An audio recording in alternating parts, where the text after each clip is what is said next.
Hey, hi friends, please like and subscribe my channel.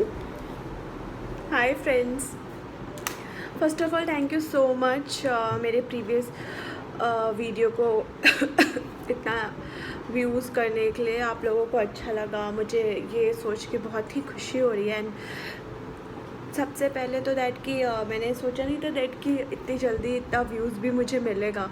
इसके लिए I am very happy and मैं आपको thank you करना चाहती हूँ।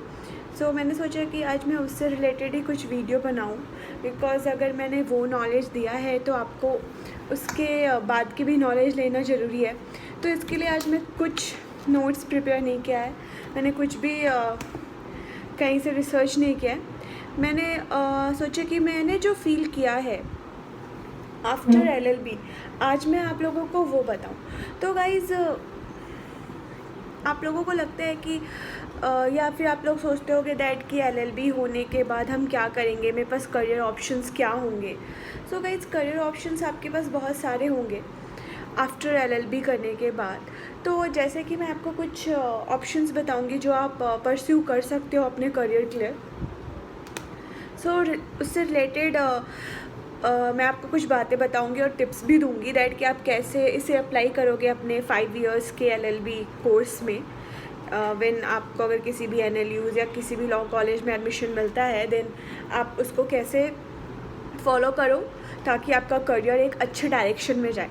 तो उसके लिए गाइज हमें 2-3 चीज़ें ध्यान देनी पड़ेगी। मैंने पिछले वीडियो में भी आपको बताया था कि फ़र्स्ट फोकस। अगर जब तक आप फोकस नहीं करोगे ना अपने करियर पे, तब तक कुछ भी नहीं होगा। Focus and motivation, these two तो आपको अपनाना ही पड़ेगा अपने लाइफ में। देन ठीक है गाइज, आगे बढ़ते हैं और मैं आपको बताती हूँ कि आफ्टर एलएलबी आप कैसे अपना करियर एनालिसिस कर सकते हैं, how to build your career in law. ठीक है, पहले आप 5 इयर्स का एलएलबी करेंगे। 5 इयर्स एलएलबी में आपको डिफरेंट कोर्सेज मिलेंगे, जस्ट सच एज BA-LLB। जिन लोगों ने आर्ट्स लिया है 12th में, वो BA-LLB में बहुत अच्छे से अपना करियर परस्यू कर सकते हैं। एज फॉर एग्जांपल मैंने भी वही लिया था, तो मैं भी आज आर्ट्स के साथ BA-LLB का करियर परस्यू किया। और उसके बाद BSc LLB भी होता है एंड BCom LLB भी होता है, तो आप वो भी कर सकते हैं। एंड इवन BBA LLB भी होता है कहीं किसी कॉलेजेस में, तो आप वो भी ले सकते हो। तो जिस हिसाब से आपने अपने 12th क्लास का सिलेबस लिया है, उसके अकॉर्डिंग अगर आप आगे LLB का कोर्स चूज़ करोगे तो वो बहुत ही बेनिफिशियल होगा आपके लिए। तो जैसे सपोज दैट कि मैंने आर्ट्स लिया 12th में and my subject is psychology, political science, philosophy, history etcetera. So जब मैं BA-LLB चूज़ कर रही हूँ तो मुझे फर्स्ट 2 सेमेस्टर मुझे आर्ट्स के सब्जेक्ट भी पढ़ने पड़ेंगे, such as sociology, history, English and even though Hindi is also including Hindi also. तो हिंदी का भी चैप्टर हमें पढ़ना पड़ेगा। देन उसके बाद गाइज इतना फोकस रखना दैट कि you don't have any year back और semester back in your paper.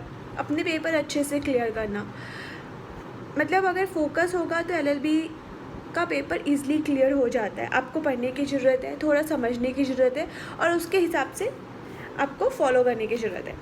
It's not like that कि बहुत रॉकेट साइंस है, मैं कैसे करूँगा, बिल्कुल भी नहीं है। आजकल बहुत ही इजी मटेरियल अवेलेबल है, यूट्यूब पे बहुत सारी चीज़ें ऐसे अवेलेबल है, CRPC, CPC, IPC सबके लिए अवेलेबल है। आफ्टर दैट उसके बाद आप, और हाँ गाइज, इंटर्नशिप इज़ इम्पॉर्टेंट। अगर आप LLB कर रहे हो तो साथ साथ आफ्टर 2nd और 3rd सेमेस्टर आप अपना इंटर्नशिप स्टार्ट कर सकते हो। आफ्टर दैट जब आप अपना इंटर्नशिप स्टार्ट करोगे, सो मेरा एक टिप है यहाँ पे कि आप अपना इंटर्नशिप पहले लॉ फॉर्म या कहीं स्टार्ट कर रहे हो तो it's up to you, but अगर आप डिस्ट्रिक्ट कोर्ट से स्टार्ट करोगे गाइज तो वो ज़्यादा बेनिफिशियल होगा आपके करियर के लिए। बिकॉज डिस्ट्रिक्ट कोर्ट में कैसा है ना कि सब कुछ अवेलेबल होता है, जैसे ड्राफ्ट कैसे करेंगे। इनफैक्ट आगे चल के 8, 9, 7 सेमेस्टर में आपको मूड कोर्ट अगर करना है, आप इंटरेस्टेड हो मूड कोर्ट के लिए, तो आप उसके हिसाब से भी अपना इंटर्नशिप परस्यू कर सकते हो। सो डिस्ट्रिक्ट कोर्ट में इंटर्नशिप स्टार्ट करना है, देन धीरे धीरे NGT, supreme court, high court, law firms, धीरे धीरे जाना है। उसके बाद गाइस बहुत सारी चीज़ें ऐसी होती हैं जिसमें हमें पता नहीं चलता कि यार हम इंटर्नशिप में कैसे सीखें, हम कुछ सीख नहीं पाएंगे, हम बैक बेंचर बैठ के बने रहें। नहीं, बिल्कुल भी ऐसा नहीं। आप कोर्ट्स जाओ, सीनियर्स एडवोकेट के साथ घूमो, उनसे अगर आप एक भी चीज़ें सीखोगे ना तो वो आपके दिमाग में बैठेगी, बिकॉज उनको वो फील्ड का प्रैक्टिस है। एंड मोस्ट इम्पॉर्टेंट कि किसी सीनियर एडवोकेट के साथ ही आप डिस्ट्रिक्ट कोर्ट या हाई कोर्ट या सुप्रीम कोर्ट में इंटर्नशिप करो, ठीक है। उसके बाद आफ्टर इंटर्नशिप और 5 इयर्स का LLB कंप्लीट करने के बाद आप क्या करोगे अपने करियर के लिए? आपको चाहिए कि एक अच्छा सा सुटेबल जॉब मिल जाए, या तो आप अपना करियर लिटिगेशन में परस्यू करना चाहते हो, litigation in the sense advocacy चाहते हो, तो उसके लिए आपको एक पेपर देना पड़ता है।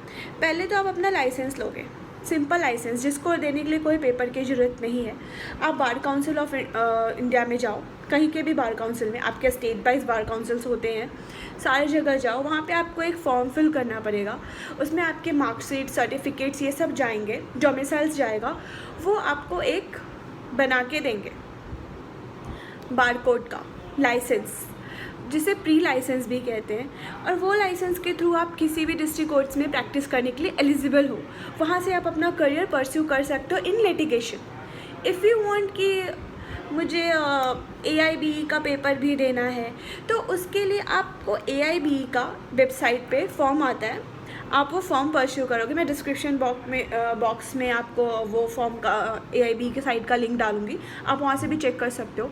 सो वहाँ से आप फॉर्म लोगे, उस फॉर्म पे आप सारा कुछ फिल करोगे तो आपको प्री वाला मिलेगा बार काउंसिल से। नाउ आप आ जाओ AIBE कैसे मिलता है? AIBE के लिए हमें ऑनलाइन फॉर्म फिल करनी पड़ती है। उसके बाद फिर हमें एग्ज़ाम सेंटर्स मिलते हैं, हमारा एडमिट कार्ड आता है और हमें ओपन बुक एग्ज़ाम देना पड़ता है। This is very interesting guys. अगर आपने एक बार ये एग्ज़ाम दिया ना, उसका फीलिंग आपको अलग ही मिलेगा। वो शायद किसी भी कोर्स में ये ओपन बुक एग्ज़ाम लाइसेंस पाने के लिए नहीं होता है। And seriously this is like extreme level का एक्साइटमेंट होता है ये एग्ज़ाम देने के लिए लोगों को। सो उसके बाद आपको आफ्टर पासिंग दिस एग्ज़ाम 45 या 50% का मार्किंग पासिंग रेंज होता है उस पर। उसके बाद आपको AIBE का लाइसेंस मिल जाता है। मैंने भी दिया, हाल में ही दिया, 2018 में दिया मैंने AIBE का, बिकॉज मैंने LLM किया था तो मेरा सर्टिफिकेट कॉलेज में था। उसके बाद फिर मैं जॉब में आ गई तो मैं थोड़ा डिले हो गया। अगर आप लिटिगेशन करना चाहते हो तो आप साथ साथ ही ये करा सकते हो। आफ्टर दैट आपको कैसा है, अगर आपको मिल रहा है LLB का लाइसेंस, देन आप लिटिगेशन में जा सकते हो, आप डिफरेंट स्टेट में जाके कोर्ट्स में प्रैक्टिस कर सकते हो, ठीक है। ये हो गया कोर्ट का पार्ट। अब आपका सीन आता है कि LLB करने के बाद मुझे अपना करियर पढ़ाई में ही आगे रखना है, मुझे पढ़ाई करना है। देन आप क्या करोगे? देन आप LLM करोगे। हर जगह NLUs वगैरह में भी 1 ईयर के कोर्स होते हैं, प्राइवेट लॉ कॉलेजेस में भी 1 ईयर के कोर्स होते हैं। अगर आप अपना LLM किसी भी स्पेशलाइजेशन सब्जेक्ट में करते हो, उसके बाद आपको आपका करियर टीचिंग में परस्यू करने का मौका मिलता है। इफ़ बेटर कि अगर आप नेट क्लियर कर लो, नेट क्लियर से आपको अच्छे से गवर्नमेंट कॉलेज में प्रैक्टिस करने टीचिंग का प्रैक्टिस करने का मौका मिलता है। अदरवाइज़ प्राइवेट कॉलेज में भी बहुत सारी चीज़ें ऐसे हैं जहाँ पे आप अपना करियर परस्यू कर सकते हो। सो बेनिफिट है इसका भी। एंड थर्ड है कि आप किसी भी कॉर्पोरेट लॉयर बन सकते हो, किसी भी कंपनी में आप जाके जॉब कर सकते हो, वहाँ के आप लॉयर बन सकते हो। आजकल बहुत सारी कंपनीज़ हैं जो लीगल मैनेजर हायर करती है, लीगल एसोसिएट्स हायर करती हैं। वहाँ पे आपका करियर अच्छा खासा ग्रोथ भी करता है और आपको अच्छे खासे पैकेज भी मिलते हैं। अगर आप अपना करियर किसी चीज़ में डालना चाहते हो तो उसके लिए आपको रिसर्च करने की बहुत ज़रूरत है। आपको ऐसा नहीं है कि हाँ मैंने लॉ कर लिया, बैठ के मुझे जॉब नहीं मिल रहा, ऐसा नहीं है। जॉब बहुत सारे हैं, डू रिसर्च। आपको पहले फोकस करना है कि आपको अपना करियर कहाँ से स्टार्ट करना है। अगर आप अपना करियर स्टार्ट करना चाहते हो तो आपको कैसे कैसे जाके प्रोसेस करना है, बिकॉज हर चीज़ की एक स्टेयर्स होती है। अगर आप वो स्टेयर्स पार करते हो तो आपको करियर अपना चूज़ करने में बहुत ही ईजी होता है। सिंस मैं आपको NBFCs वगैरह का बताती हूँ, because I am in NBFC, तो मुझे पता है थोड़ा बहुत कि कैसे होता है। तो फ़िलहाल इफ़ यू आर फ्रेशर्स तो कॉर्पोरेट लॉयर में भी सीखने को बहुत कुछ है। ड्राफ्ट भी वहाँ करने को मिलता है, एक्सपोजर भी है, इवन लिटिगेशन भी है और सब कुछ है कॉर्पोरेट में, तो वहाँ पे भी अपना करियर परस्यू कर सकते हो। इफ़ यू वांट कि मुझे कॉर्पोरेट नहीं चाहिए, आई वांट गवर्नमेंट कुछ job, so then PCSJ judicial services, आप इसकी प्रिपरेशन करो। डिस्ट्रिक्ट मजिस्ट्रेट, जज, बहुत सारी ऐसी कंपटीशन्स पेपर आते हैं जो कि आप कर सकते हो परस्यू, उसको परस्यू करने के बाद आप अपना करियर उसमें बना सकते हो। सो गाइज़, अगर आप लॉ करते हो तो जितने आपको बेनिफिट्स मिले हैं लॉ में, उसे आप परस्यू करो और अपना फोकस डालो अपने पेपर पे, अपने एग्ज़ाम पे, अपने करियर पे। इससे आपका करियर काफ़ी अच्छे से बिल्ड होगा। जैसे मैंने आपको बताया कि अगर मैं आपको रिकॉल कराऊँ कि मैं क्या क्या कर सकती हूँ आफ्टर लॉ, तो फर्स्ट मैं लिटिगेशन कर सकती हूँ, सेकंड मैं कॉर्पोरेट लॉयर बन सकती हूँ, थर्ड मैं टीचिंग में जा सकती हूँ, फोर्थ मैं डिस्ट्रिक्ट जज मजिस्ट्रेट बन सकती हूँ। बहुत सारे ऐसे छोटे छोटे चीज़ें हैं जो मैं लॉ करने के बाद परस्यू कर सकती हूँ और अपना करियर आगे ग्रोथ कर सकती हूँ। सो ऐसा नहीं है गाइस कि लॉ अगर हम कर लेंगे तो हमारा करियर आगे नहीं बढ़ेगा।